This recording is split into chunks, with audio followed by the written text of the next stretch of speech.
इस फिल्म की कहानी महान जॉनी सिंस के बचपन के कारनामों पर आधारित है। इस फिल्म के अंदर एक 12 साल का बच्चा अपने ही घर की सारी औरतों के साथ गपागप करके उनको प्रेग्नेंट कर देता है। इसके बाद वो लड़का क्या क्या कारनामे करता है ये हम आज की इस एक्सप्लेनेशन में देखने वाले हैं। हेलो दोस्तों, आज मैं जिस फिल्म को एक्सप्लेन करने वाला हूँ उस फिल्म का नाम है what every French woman want. Film शुरू होती है और हम छोटे जॉनी सिंस को देखते हैं जिसका नाम रॉजर होता है। रॉजर समर वेकेशंस के लिए अपने घर पर आया हुआ था और उसकी माँ ने अपनी एक मेड मिस लपीते को घोड़ा गाड़ी पर रॉजर को लाने के लिए भेजा था। अब घोड़ा गाड़ी पर घर आते हुए रॉजर की नजर मिस लपीते के उछलते हुए पपीतों पर पड़ती है और रॉजर का छोटा चेतन उसकी पैंट से बाहर निकलने के लिए तड़पना शुरू कर देता है। मिस लपीते भी समझ जाती है कि रॉजर उसके पपीतों के दर्शन करके मजे ले रहा है, पर वो उस टाइम रॉजर को कुछ बोलती नहीं है और फिर वो दोनों रॉजर के घर पर आ जाते हैं। घर आते ही रॉजर की फैमिली उसका वेलकम करती है। तभी रॉजर की मॉम की नजर उसकी पैंट पर पड़ती है और वो उससे पूछती है कि तुम्हारी पैंट पर ये रबड़ी कहाँ से आई। दरअसल रास्ते में मिस लपीते के उछलते हुए पपीतों को देखने की वजह से रॉजर के छोटे चेतन का दम निकल गया था। तभी वहाँ खड़ी रॉजर की मौसी उसे बोलती है कि इस उम्र में तो ऐसा होता रहता है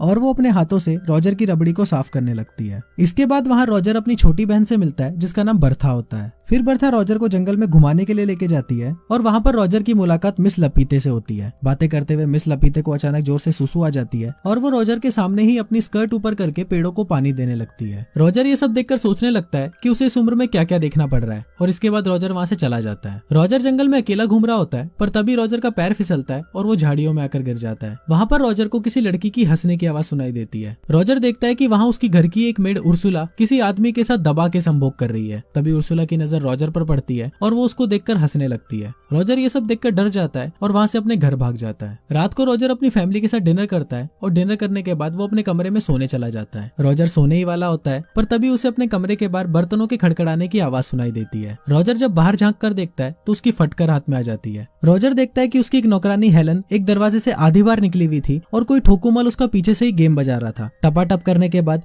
हेलन अपने कपड़े ठीक करती है और वहाँ से चली जाती है। ये देखकर रॉजर अपनी भावनाओं पर काबू करता है और सोने चला जाता है। रॉजर जैसे ही बेड पर बैठता है तभी वहाँ उसकी छोटी बहन बर्था आ जाती है जो उसके बिस्तर में ही छुपी हुई थी। फिर बर्था उसको उनकी मौसी मार्गरेट के बारे में बताने लगती है। वो बताती है कि हमारी मौसी अभी तक एक वर्जिन है। फिर रॉजर उससे पूछता है कि तुम्हें कैसे पता, तो बर्था बताती है कि मुझे हमारी घर की एक मेड हेलन ने बताया था। फिर रॉजर पूछता है कि मौसी ने अभी तक शादी क्यों नहीं करी, तो बर्था बोलती है कि मैंने ऐसा सुना है कि उन्हें मर्दों से डर लगता है। अगले दिन बर्था रॉजर को एक नदी के किनारे लेके जाती है। यहाँ उनके घर की सारी मेट्स नहाते हुए अपने सीक्रेट शेयर किया करती थी। थोड़ी देर बाद वहाँ उर्सुला और बाकी मेट्स आ जाती हैं और रॉजर और बर्था पेड़ के पीछे छुपकर उनकी बातें सुनने लगते हैं। वहाँ पर नदी के दूसरे किनारे से 3 दरिंदे जा रहे होते हैं और ये 3 दरिंदे भी रॉजर के घर पर ही काम किया करते थे। फिर तीनों वहीं खड़े होकर सुसु करने लगते हैं और नदी के दूसरे किनारे बैठी मेट्स को अपना छोटा चेतन दिखाने लगते हैं। अब उर्सुला भी उनसे 4 कदम आगे थी, इसलिए वो भी अपनी स्कर्ट ऊपर करके अपना पिछवाड़ा उनको दिखाती है और ये सब बर्था और रॉजर पेड़ के पीछे छुपकर देख रहे होते हैं। इसके बाद हम देखते हैं कि घर पर रॉजर की बड़ी बहन एलिसा अपने पापा के साथ आती है और घर के सभी लोग उसका वेलकम करते हैं। एलिसा एक एक करके घर के सभी लोगों से गले मिलती है,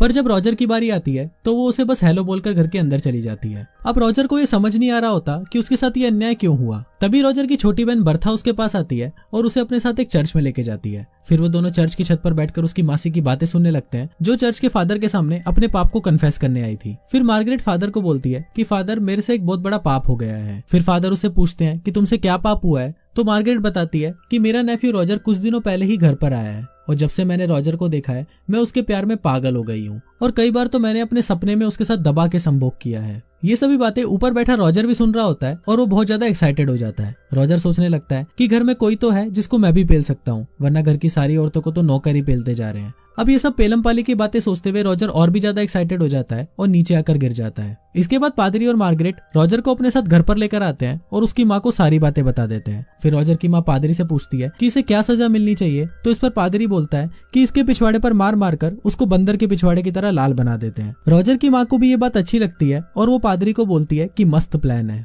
फिर रॉजर की माँ उसकी मासी मार्गरेट को बोलती है कि ये शुभ काम तुम करोगी। मार्गरेट पहले तो ऐसा करने के लिए मना कर देती है, पर रॉजर की माँ के फोर्स करने पर वो ऐसा करने के लिए तैयार हो जाती है और रॉजर के पिछवाड़े पर 10 बार जोर से फटके देती है, जिससे उसका पिछवाड़ा बंदर के पिछवाड़े की तरह लाल हो जाता है। रात को रॉजर बेड पर उल्टा होकर सो रहा होता है क्योंकि उसके दोनों तबले सूजे हुए थे। तभी उसे वापस अपने कमरे के बाहर बर्तनों के खड़खड़ाने की आवाज सुनाई देती है। रॉजर देखता है कि इस बार भी कोई ठोकुमल हेलन के पीछे से उसकी ठुकाई कर रहा है और इस बार भी हम लोगों को पता नहीं चलता कि ये ठोकुमल है कौन जो अपना काम करके वहाँ से गायब हो जाता है। वहाँ पर मिस्टर फ्रैंक भी खड़े होते हैं जो हेलन की ठुकाई एंजॉय कर रहे थे। थोड़ी देर बाद रॉजर के पास उर्सुला आती है और उसको बोलती है कि आज की पिटाई से तुम्हें बहुत दर्द हो रहा होगा, लाओ मैं तुम्हारे पिछवाड़े पर बाम लगा देती हूँ। पर रॉजर उसको बोलता है कि नहीं, पर तुम मुझे एक बात बताओ कि मैं रोज देखता हूँ कि हेलन का कोई पीछे से गेम बजा रहा होता है और अपना काम हो जाने के बाद वो वहाँ से चला जाता है। आखिर ये महान पुरुष है कौन? उर्सुला बोलती है कि ये हम मेट्स का टॉप सीक्रेट है, और ये बोलकर वो वहाँ से चली जाती है। रॉजर सोच रहा होता है कि यहाँ हर कोई किसी की ठुकाई कर रहा है, पर साला मेरा दिन कब आएगा। फिर रॉजर को याद आता है कि हेलन की ठुकाई तो मिस्टर फ्रैंक भी देख रहे थे,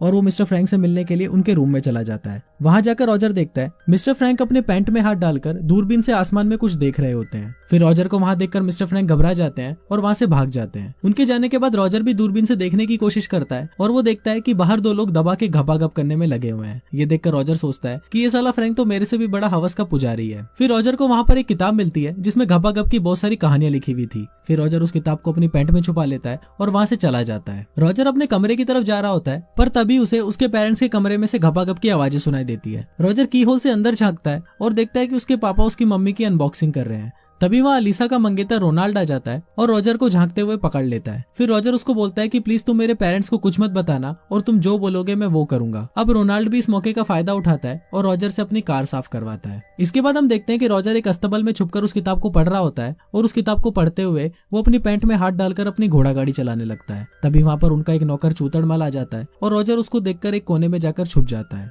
थोड़ी देर बाद हेलन भी वहां पर मुर्गियों को दाना डालने के लिए आती है, और फिर चूतड़मल हेलन को वहीं फंसा देता है और पीछे जाकर उसका गेम बजाने लगता है। हेलन वहां पर रॉजर को देखती है और उसे हेल्प करने के लिए बोलती है। जैसे ही रॉजर हेलन की मदद करने के लिए आता है, हेलन रॉजर को मना कर देती है और बोलती है कि अभी थोड़ी देर रुक जाओ। दरअसल हेलन को भी अपना गेम बजवाने में मजा आ रहा था। फिर रॉजर बाहर देखने के लिए जाता है कि आखिर क्या हो रहा है, पर तब तक चूतड़मल हेलन का गेम बजा चुका था। इसके बाद रॉजर अपने घर के अंदर आता है। वहां पर उसकी बड़ी बहन एलिसा और उसका मंगेतर रोनाल्ड बैठे होते हैं। फिर रोनाल्ड रॉजर को देखकर बोलता है कि मेरे जूते बहुत गंदे हो गए हैं और तुम इसे अच्छे से साफ कर दो, पर रॉजर उसे ऐसा करने से मना कर देता है। अब इससे रोनाल्ड गुस्सा हो जाता है और रॉजर की मॉम को उस रात की सारी बातें बता देता है। रॉजर की मॉम ये बात सुनकर बहुत गुस्सा हो जाती है और वो बोलती है कि मेरी दोनों बेटियां बहुत ही अच्छी हैं और मैंने उन्हें अच्छे संस्कार दिए हैं, पर ये सारा ठरकी पता नहीं कहां से पैदा हो गया। फिर रॉजर की मॉम रॉजर को घर से बाहर जाने के लिए बोलती है, और बाहर जाने से पहले रॉजर मियां खलीफा की अनसुनी कहानियों की किताब अपनी बहन की किताब से एक्सचेंज कर देता है। फिर रॉजर बाहर छुपकर अपनी बहन को वो घपाघप की किताब पढ़ते हुए देखता है। रॉजर देखता है कि मेलिसा को भी उस किताब को पढ़कर चरम सुख की प्राप्ति मिल रही होती है। अब रॉजर के मन में घपाघप करने की इतनी तेज चुल मचती है कि अगर रॉजर को अभी घपाघप नहीं मिला तो उसका छोटा चेतन उसकी पैंट में ही फांसी लगा लेगा। फिर रॉजर अपनी चुल शांत करने के लिए सीधा उर्सुला के पास जाता है, जो किचन में काम कर रही होती है। रॉजर किसी भूखे नंगे भेड़िए की तरह सीधा उर्सुला पर टूट पड़ता है, पर उर्सुला को लगता है कि घर के किसी नौकर ने उसको पकड़ा है, तो वो अपने आप को बचाने के लिए रॉजर के सर पर एक प्लेट मार देती है। उर्सुला को जब पता चलता है कि ये तो अपना छोटा पप्पू रॉजर है, तो वो उसे घपाघप करने के लिए हाँ बोल देती है। दोनों प्रोसेस स्टार्ट ही करने वाले होते हैं, पर तभी वहां पर एक मोटी मेड आ जाती है और रॉजर उसको देखकर वहां से भाग जाता है। अब रॉजर की ठरक चरम सीमा तक पहुंच चुकी थी और उसे किसी न किसी के साथ तो घपाघप करके अपने छोटे चेतन को शांत करना ही था। अचानक रॉजर को मिस लपीते याद आती है और रॉजर सोचता है कि कोई दे ना दे, पर मिस लपीते अपने पपीते मुझे खिला ही देगी, और वो भागता हुआ सीधा मिस लपीते के पास चला जाता है। वहां पहुंचकर रॉजर वापस भूखे नंगे भेड़ियों की तरह मिस लपीते पर टूट पड़ता है और उसकी सुरंग की खुदाई करना शुरू कर देता है। पहले तो मिस लपीते रॉजर को ऐसा करने से मना कर देती है, पर बाद में वो भी चरम सुख के मजे लेने लगती है। थोड़ी देर बाद एक डाकिया वहां पर चिल्लाते हुए आता है और बताता है कि जंग छिड़ गई है और जर्मनी ने फ्रांस पर जंग का ऐलान कर दिया है। ये सुनकर सभी लोग वहां पर इकट्ठा हो जाते हैं और रॉजर के छोटे चेतन को यहाँ पर भी निराशा का सामना करना पड़ता है। अब अगले दिन रॉजर की फैमिली के सभी मर्दों को जंग में जाना था, इसलिए वो सभी घर में पार्टी करने लगते हैं। फिर वहां पर मिस्टर फ्रैंक आते हैं और सबको बोलते हैं कि मैं जंग पर नहीं जा सकता क्योंकि मुझे अस्थमा है। रॉजर को जब ये पता चलता है कि घर के सारे मर्द जंग पर जाने वाले हैं और सारी औरतें घर पर अकेली रहेंगी, तो वो ये सोचकर खुशी के मारे नाचने लगता है। अब फ्रांस में एक रिवाज होता है कि जब भी घर के मर्द जंग पर जाते हैं तो एक रात पहले सभी मर्द अपनी वाइफ के साथ जंगल में जाकर घपाघप करते हैं। अब आज रात को भी सभी मर्द अपनी वाइफ के साथ जंगल में जाकर घपाघप करने लगते हैं और वहाँ रॉजर इन सबको देखकर सोच रहा होता है कि बेटा जितना बजाना है बजा लो, पर कल से इन सभी का बैंड तो मैं ही बजाऊंगा। अगले दिन घर के सारे मर्द जंग पर चले जाते हैं और उनके जाते ही रॉजर सबसे पहले उर्सुला के पास जाता है और उसके साथ दबा के संभोग करता है। अगले दिन बर्था रॉजर को बोलती है कि हमारी माँ पादरी के सामने कुछ कन्फेस करने वाली है, तो हम जाकर देखते हैं कि उन्होंने क्या पाप किया है।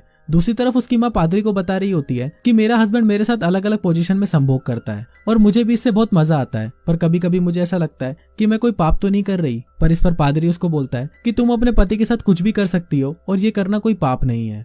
इसके बाद हम रॉजर की मेट केट को देखते हैं जो नदी किनारे बैठी हुई होती है। पर तभी नदी में से रॉजर एक भूखे मगरमच्छ की तरह निकलता है और केट को वहीं पेलना शुरू कर देता है। अब ऐसा करके रॉजर में और कॉन्फिडेंट आ गया था, इसलिए रॉजर अब घर की सारी औरतों को पेलने का प्लान बनाता है। रात को रॉजर अपनी मासी मार्गरेट के कमरे में जाता है और उसके बिस्तर पर जाकर लेट जाता है। थोड़ी देर बाद वहाँ पर मार्गरेट आती है और रॉजर को देखकर चौंक जाती है। फिर रॉजर मार्गरेट को बोलता है कि आप अभी तक वर्जिन हो, इसलिए मैं आपकी मदद करने के लिए आया हूँ। पहले तो मार्गरेट रॉजर को मना कर देती है, पर थोड़ी देर तक किस करने के बाद मार्गरेट भी एक भूखी शेरनी बन जाती है और वो दोनों पूरी रात दबा के पलंग तोड़ते हैं।